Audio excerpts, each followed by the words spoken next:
Let me first answer these questions. मधु, पहले आपका सवाल पेट्रोलिंग के लेके ईस्टर्न लद्दाख में, इस मामले पर फॉरेन सेक्रेटरी ने बात की।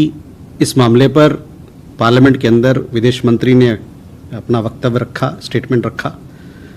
पेट्रोलिंग की जहाँ तक बात है ईस्टर्न लद्दाख में, हम लोगों ने क्लियर कर दिया है कि पेट्रोलिंग जो जिस जगह पेट्रोलिंग होनी थी, जो स्थिति बहाल होनी थी, वो सब बहाल हो गई है।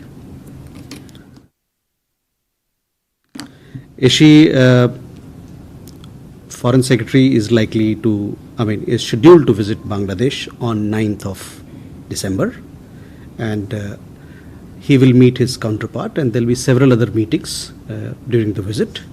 Foreign Office consultations led by the Foreign Secretary is a structured engagement between India and Bangladesh.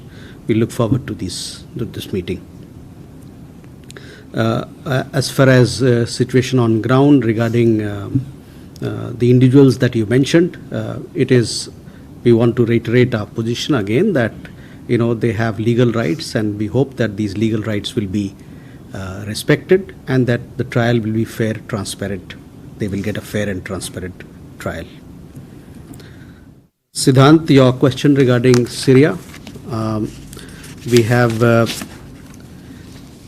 noted that there has been recent escalation in fighting in North Syria. We are closely following the situation. There are about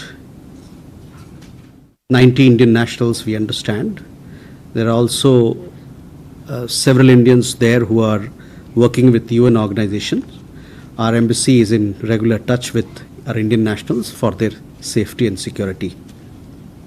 On your question regarding medical education, our position on such matters is very well known, so I would refer you to look at what we've said in this regard. Ayushi, I just talked about Foreign Secretary's scheduled visit to Bangladesh on 9th December. He will be visiting Bangladesh for Foreign Office consultations. On the other question regarding visit of President Putin, we have with Russia an arrangement of annual summits. The last annual summit was held in Moscow, for which Prime Minister traveled to Moscow. The next one is scheduled to be held in India next year, that is, and the dates for the same will be worked out through diplomatic channels. Rishabh, your question regarding this terrorist, he's a UN designated terrorist. We demand that strong action be taken against him, that he be brought to justice. There has been denial that he is not there in Pakistan. What you are referring to, if the reports are correct, then it exposes the duplicity of Pakistan. Masood Azhar is involved in cross-border terror, attacks in India, and we want that strong action be taken against him. More questions? Siddiqui from the Financial Express. There has been a martial law in South Korea, and of course it was removed. Now the situation is tense. So is there any concern about the Indians in South Korea, and what is India wanting to do in case there's a repatriation situation? And my second question is, has any date been decided for the India-Africa Forum?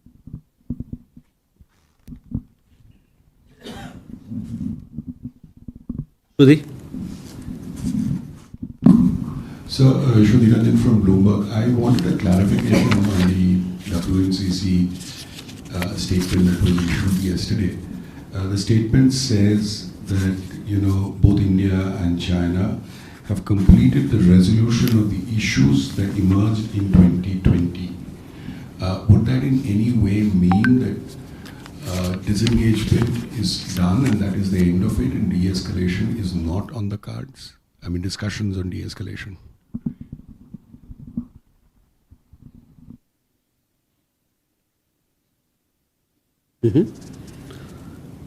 Raghavendra?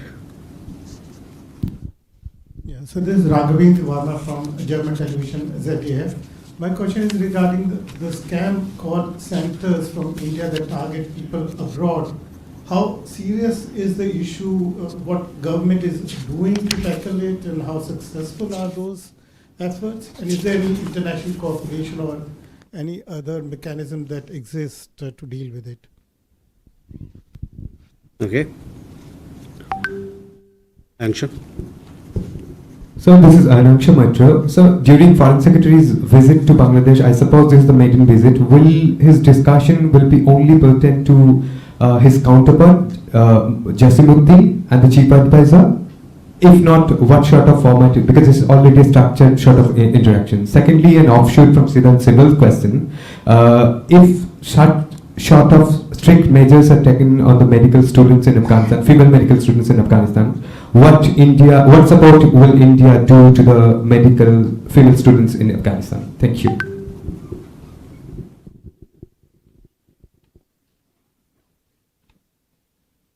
Okay.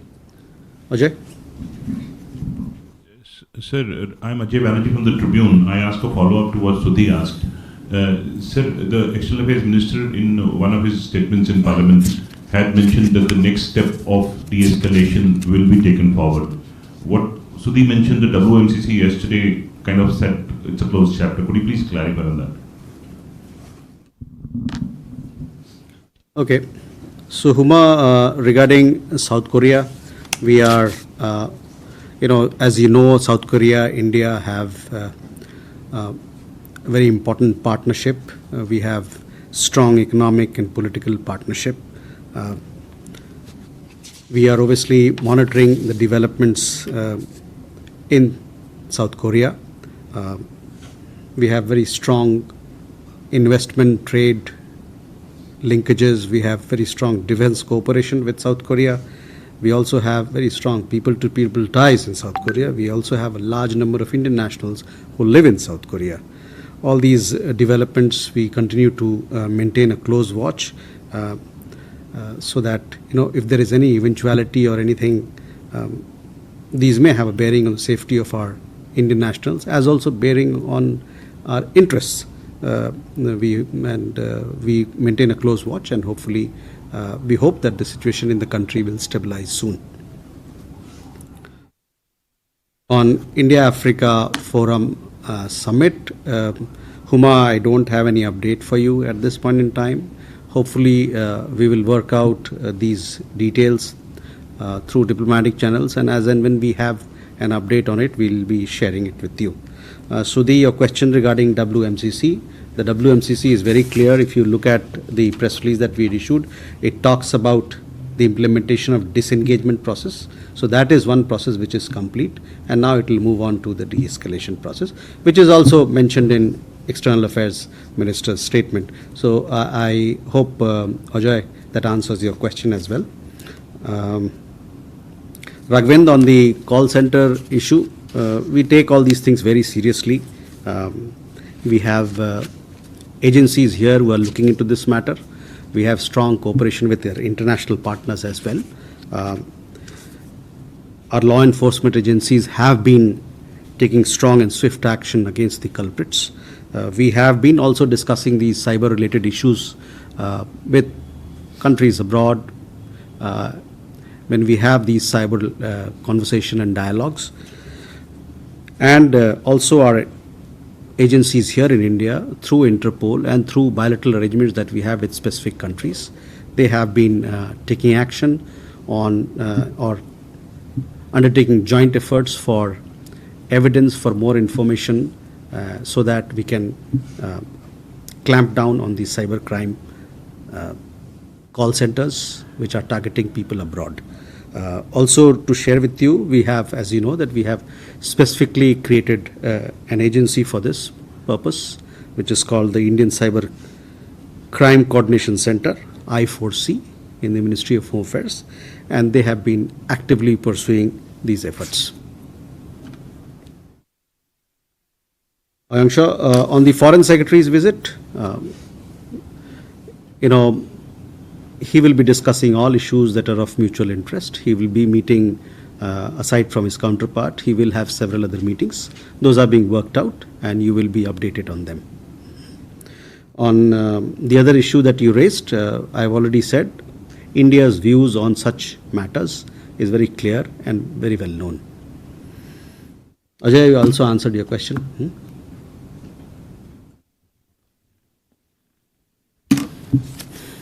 सपना. सपना साधना group से sir, Russia लगातार invest कर रहा है भारत में, already काफ़ी invest कर चुका है, आगे भी इन्वेस्ट करने का सोच रहा है, तो सर अंतर्राष्ट्रीय स्तर पर इसका कैसा असर पड़ेगा इंडिया का?